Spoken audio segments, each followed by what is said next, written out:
4টি রাশির এই মুহূর্তে সাড়ে সাথী চলছে। কোন সেই রাশি এবং তাদের উপরে কি প্রভাব পড়বে আমি এত বিস্তারিত আলোচনায় যাব না, কারণ কোনো ব্যক্তি আছে যারা যদি জানে যে তাদের এই সব সমস্যা হচ্ছে বা শনির একটা প্রভাব তাদের উপরে পড়ছে, তাহলে তারা এটা নিয়েই ভাবে এবং ভাবতে ভাবতে নিজেকে আরও দুর্বল করে ফেলে। কিন্তু জীবন হচ্ছে আপনাকে জীবন যে পরিস্থিতিতে দাঁড় করিয়ে দেবে, যেখানে দাঁড় করিয়ে দেবে আপনি সেখান থেকে ফাইট করবেন, এটাই জীবনের নিয়ম।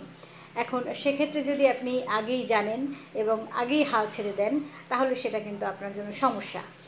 তো আমি আপনাকে বলছি যে প্রভাবগুলো কীরকম। শনির প্রভাব সাধারণত সাড়ে সাথে চলে যাদের বা ঢাইয়া, এই প্রথম মস্তিষ্কে আঘাত হয়, তারপরে হৃদয়ে আঘাত হয় এবং তারপরে শেষের দিকে অর্থাৎ পায়ের দিকে আঘাতটা আসে।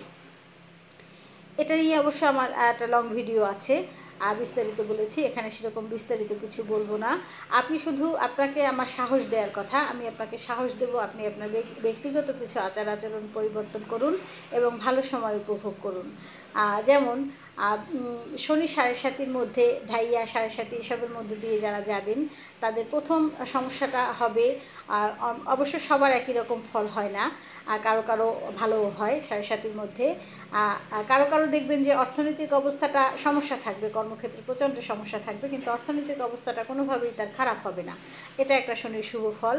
কিন্তু পূর্বকৃত যাবতীয় সমস্যা সেগুলোর কর্মফলে এই সময়ের মধ্যে ভুগতে হয়। সাড়ে সাতির অর্থ হচ্ছে আপনি পূর্বে যত রকমের আপনার সমস্যা ছিল বা আপনার কর্মে যাবতীয় যে ঘাটতি ছিল, সেগুলো এই সময়ের মধ্যে থেকে আপনি যাবেন এবং নিজেকে সংশোধন করে নেবেন এবং আপনি সম্পূর্ণ সাধু সন্ন্যাসীর মতো সৎভাবে যদি জীবনযাপন করেন, শনিদেব আপনার বন্ধু হবে।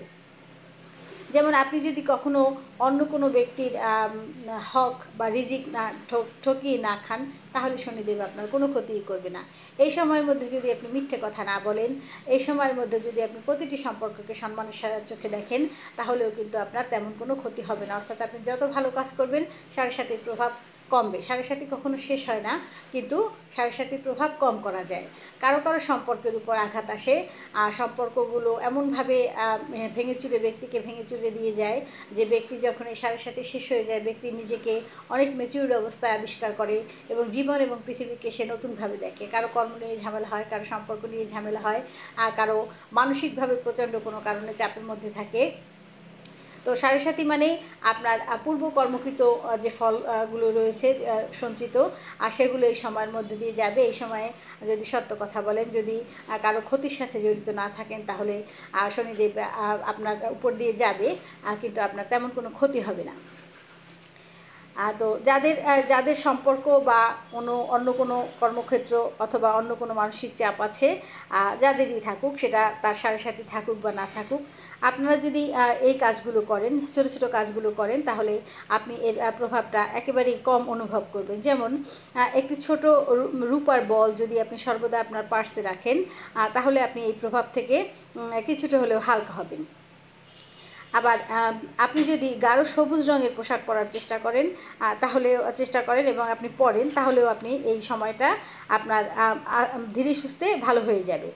আর শনিবার কালো তিল, লোহা বা চামড়ার জিনিস, জুতো, তাওয়া, চিমটি ইত্যাদি দান করুন। অর্থাৎ শনিদেবের দ্রব্য হচ্ছে লোহা, কালো তিল, এগুলো যদি আপনি অন্যকে দান করেন, তাহলে আপনার শনিদেব ভালো ফল দেবে। আপনি যদি খুব বেশি পরিমাণ শনিদেবের এই সময়ের মধ্যে কুপ্রভাবে ভুগে থাকেন, তাহলে 19টি শনিবার বা 51টি শনিবার উপবাস করুন।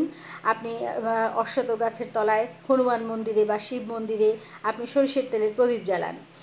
শনিদেবের চরণে যদি আপনি ছোট আঙুলে, শনিদেবের যে একদম 5 নম্বর যে আঙুলটা শেষের দিকে, ছোট আঙুলে যদি আপনি সরিষার তেল নিবেদন করতে পারেন, তাহলে শনিদেব আপনাকে ভালো ফল দেবে।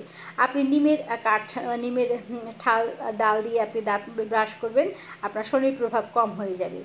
আপনার চোখের সামনে বা আশেপাশে যত অন্ধ, অসহায়, তারপরে মানসিক প্রতিবন্ধী আপনি যত পাবেন, আপনি তাদেরকে 5 টাকা দিয়ে হলে সাহায্য করুন, বা আপনি তাদেরকে একটা সিঙ্গারা বা একটা সমোসা খাওয়ান, তাহলে কিন্তু শনিদেব আপনাকে অত্যন্ত ভালো ফল দেবে।